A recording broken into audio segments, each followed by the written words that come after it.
तो चलिए, झूरी काछी के दो बैल थे। तो झूरी काछी किसान का नाम हो गया, तो उसके दो बैल थे, हीरा और मोती।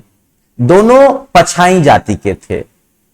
अब पछाई जाति क्या है बैल की खास, भाई ये तो थोड़ा कहना मुश्किल है, लेकिन पछाई जाति के तौर पर उनके गुण क्या क्या हैं, तो देखने में काफी सुंदर हैं, काम में एकदम से चौकस है और डील डॉल में ऊंचे हैं, तो लंबी हाइट वाले बैल हैं।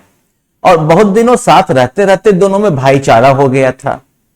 दोनों आमने सामने या आसपास बैठे हुए एक दूसरे से मूक भाषा में विचार विनिमय करते थे। तो यहां पर जो है लेखक अब जो है इन दोनों बैलों का जो है बिल्कुल मानवीयकरण कर रहा है, उनको जो है मानव की तरह जो है उनको दिखा रहा है कि दोनों जो है एक दूसरे के सामने या आसपास बैठे हुए एक दूसरे से जो है चुपचाप जो है मूक भाषा में अपना जो है बात करते थे एकदम से। अब एक दूसरे के मन की बात कैसे समझ जाता था ये हम नहीं कह सकते। लेखक कहता है कि दोनों बैल जो है वो एक दूसरे की मन की बात कैसे समझ जाता था ये तो हम नहीं कह सकते, लेकिन अवश्य ही कोई एक गुप्त शक्ति थी जो कि जीवों में श्रेष्ठता का दावा करने, जिससे कि जीवों में श्रेष्ठता का दावा करने वाला मनुष्य जो है वो वंचित है। तो यहां पर जो है लेखक ये दिखाना चाहता है कि ऐसे मनुष्य जो है उसे अपने आप पर किस बात का गर्व है कि हम बात कर सकते हैं, हमारे पास भाषा की शक्ति है जिसके आधार पर हम संवाद कर सकते हैं, हम अपनी सभ्यता को बढ़ा सकते हैं। लेकिन लेखक जो है वही कहता है कि इन जीवों में भी जो है कोई ना कोई ऐसा तो अदृश्य गुण जरूर है कि वो जो है आपस में विचार विनिमय कर लेते हैं, वो एक दूसरे से बात कर लेते हैं। और ये ऐसा एक गुण है, ऐसी गुप्त शक्ति है जिससे कि मनुष्य जो है वो वंचित है, जो कि खुद को जो है जीवों में सबसे श्रेष्ठ मानता है। दोनों एक दूसरे को चाट कर सूंघ कर अपना प्रेम प्रकट करते, कभी कभी सिंह भी मिला लिया करते थे।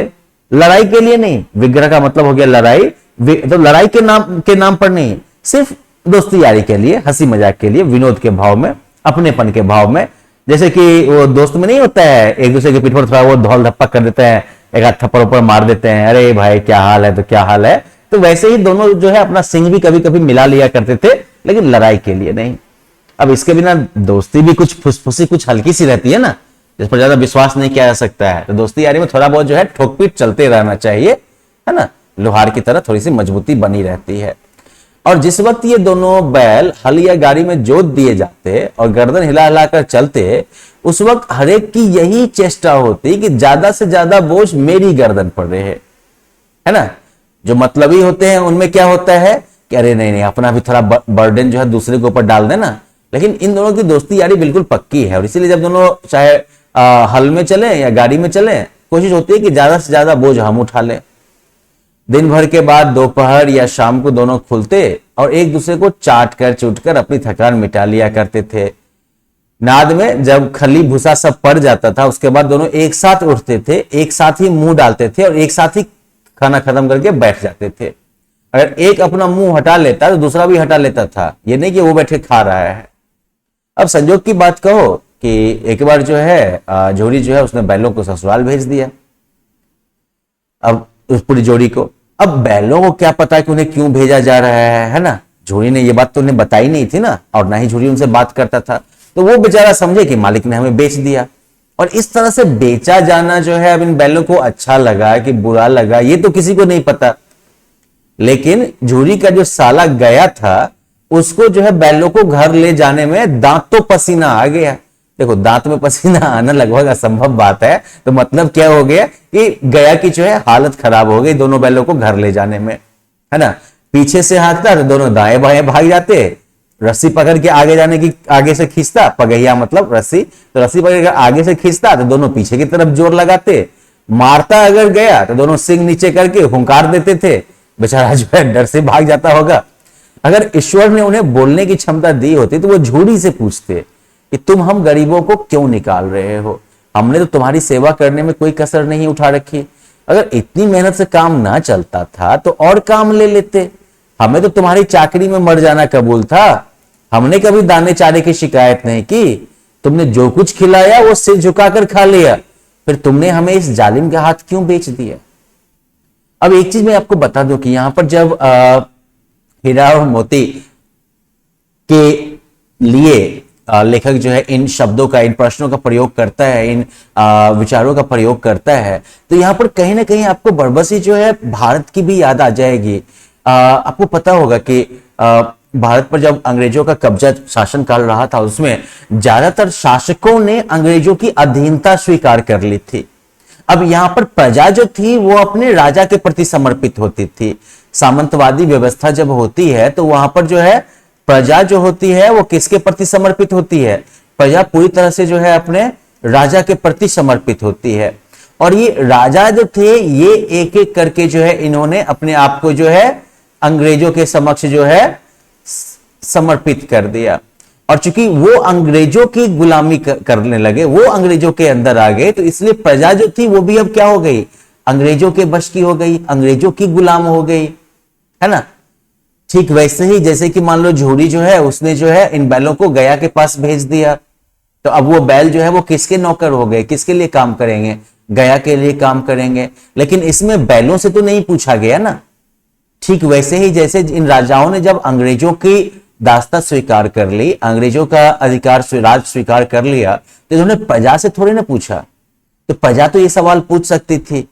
और ऐसा नहीं है कि राजा लोग प्रजा को बिल्कुल जो है एकदम से बच्चे की तरह रखते थे। काम वो प्रजा से लेते ही थे, प्रजा से वो भी कर वसूलते ही थे, प्रजा से वो मजदूरी करवाते ही थे। ठीक वैसे जैसे कि झूरी भी जो है वो भी इन बैलों से काम तो लेता ही था। लेकिन अब फिर इन राजाओं ने क्या किया? इस प्रजा को अंग्रेजों के भरोसे छोड़ दिया। ठीक वैसे जैसे कि झूरी ने इन बैलों को जो है गया के हाथों सौंप दिया कुछ दिनों के लिए। और इसलिए वो बैल जब इससे सवाल पूछते हैं, बैल के मुंह से अगर ये लेखक ये सवाल पूछवाता है झूरी से कि अगर उन्हें वाणी दी होती तो वो झूरी से पूछते, तो कहीं ना कहीं लेखक जो है उसी तरह से जो है भारतीय प्रजा के द्वारा जो है ये सवाल भारत के राजाओं से भी, भारत के नेतृत्वकर्ताओं से भी पूछवा रहा है कि भैया तो क्या कमी छोड़ दी थी हमने, अगर और लेना था तो और ले लेते, लेकिन ऐसे तो नहीं छोड़ देते ना किसी दूसरे के भरोसे। चलो संध्या का समय हुआ, दोनों बैल जो है अपने नए स्थान पर पहुंच गए। दिन भर के भूखे थे बेचारे, झोड़ी के यहां से निकल के गया के यहां जाने में, लेकिन जब नाद में लगाए गए तो एक ने भी मुंह न डाला। दोनों का दिल बिल्कुल भारी हो रहा था, इमोशनल हो रहे थे। अब जिसे उन्होंने अपना घर समझ रखा था वो आज उनसे छूट गया था। अब यह नया घर, नया गांव, नए आदमी, वो उन्हें बेगानों से लगते थे। ये हो ही जाता है ना कि आप जो जिस जगह से आप हैं, अगर वो जगह छूट जाए तो कहीं ना कहीं लगता है कि अपने अस्तित्व का एक हिस्सा ही छूट गया। तो भाई जानवर को भी ऐसा लग रहा है। आखिर प्रेमचंद ऐसा दिखा रहे हैं।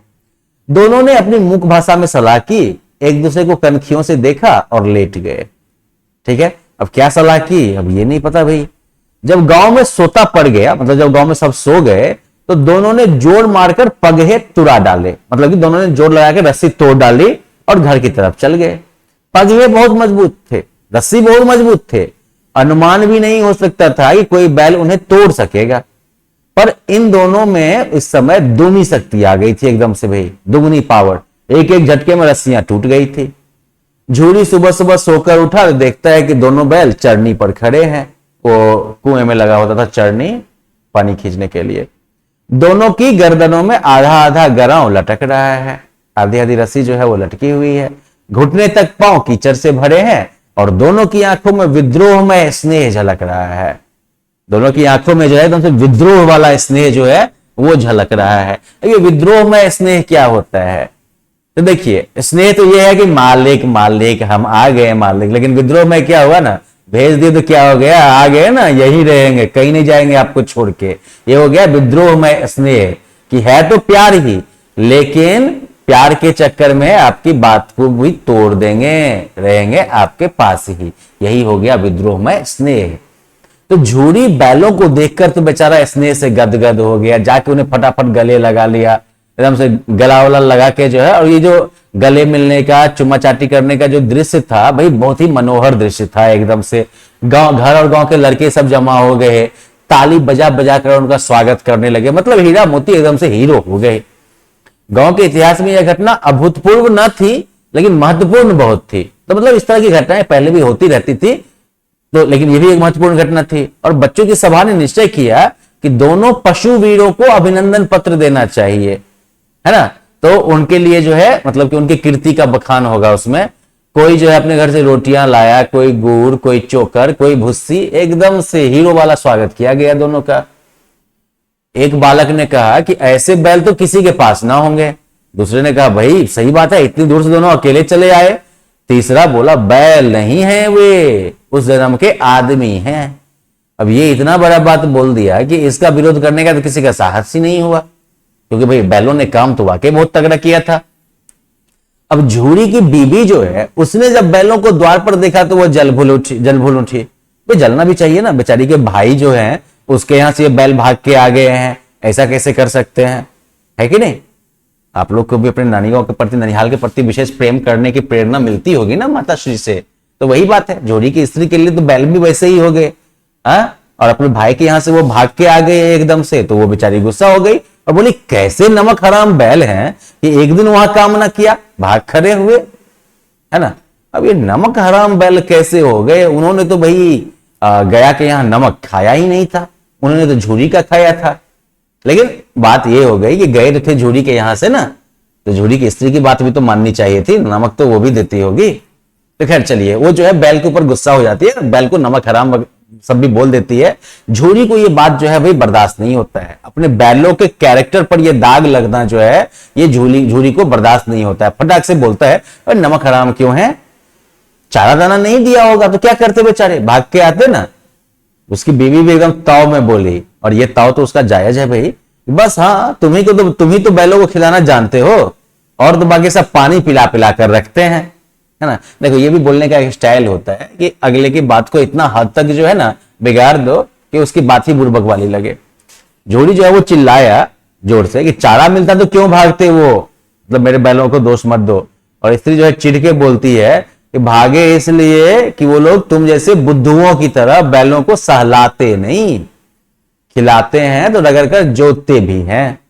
बोले कि अरे इसलिए नहीं भागे कि खाना नहीं मिला, इसलिए भागे कि मेरे मायके वाले जो हैं वो तुम जैसे बेवकूफों की तरह, है ना। मतलब मायका तो होशियार होना ही हो रहा है ना, क्योंकि वहीं से आए हैं भाई, तो मायके वाले तो होशियार होंगे ही, उन्हीं की होशियारी में अपनी होशियारी है। और इसीलिए उसकी स्त्री चिढ़ते हुए बोलती है कि तुम जैसे बेवकूफों की तरह, बेवकूफ कौन हुआ, झूरी, तो तुम जैसे बेवकूफों की तरह जो है बैलों को सहलाते नहीं है। वो लोग अगर बैल को खाना खिलाते हैं तो रगड़ कर जोतते भी हैं, और ये दोनों ठहरे कामचोर, भाग गए वहां से। अब देखती हूं कहां से इनको खली और चोकर मिलता है, सूखे भूसे के सिवा कुछ ना दूंगी, खाएं चाहे मरे। वही हुआ, जो काम करने वाला मजदूर था उसको बिल्कुल कड़ा हिदायत दे दिया गया कि बैलों को खाली सूखा भूसा दिया जाएगा। बैल बेचारे नाद में मुंह डाले तो बिल्कुल फीका फीका, ना कुछ चिकनाहट ना कोई रस, कैसे होगा, ना चोकर ना भूसी, कुछ था ही नहीं, क्या खाए। बेचारे एकदम से जो है गोल गोल आंखें करके द्वार की तरफ, घर के दरवाजे की तरफ देखने लगे कि कहीं कोई जो है खली वाली लेके आ जाए डालने के लिए। झूड़ी जो है बेचारा मजदूर से बोलता भी है कि भाई थोड़ी सी खली क्यों नहीं डाल देता बे, लेकिन मजदूर जो है बेचारा बिल्कुल इंस्ट्रक्शन फॉलो कर रहा है, बोलता है मालकिन मुझे मार ही डालेंगी। झूठी बोलता है चुरा कर डाल दे, ठीक है। बेचारा मजदूर बोलता है ना दादा, पीछे से तुम भी उन्हीं किसी कहोगे, है ना। बोलता है कि नहीं भैया जी हम नहीं करेंगे ऐसा, बाद में तुम भी उन्हीं की तरह जो है हमको डांटोगे और हमारी जान लेवा दोगे एकदम से। तो चलो भाई, अब झूठी की बीवी जो है वो इन बैलों को प्रॉपर पनिशमेंट देने के मूड में आ गई है। अब आगे क्या होगा, झूठी की बीवी उन्हें माफ करेगी, इन बैलों की क्या कहानी होगी, अब ये हम लोग बस एक छोटे से ब्रेक के बाद कंटिन्यू करते हैं। Bye bye.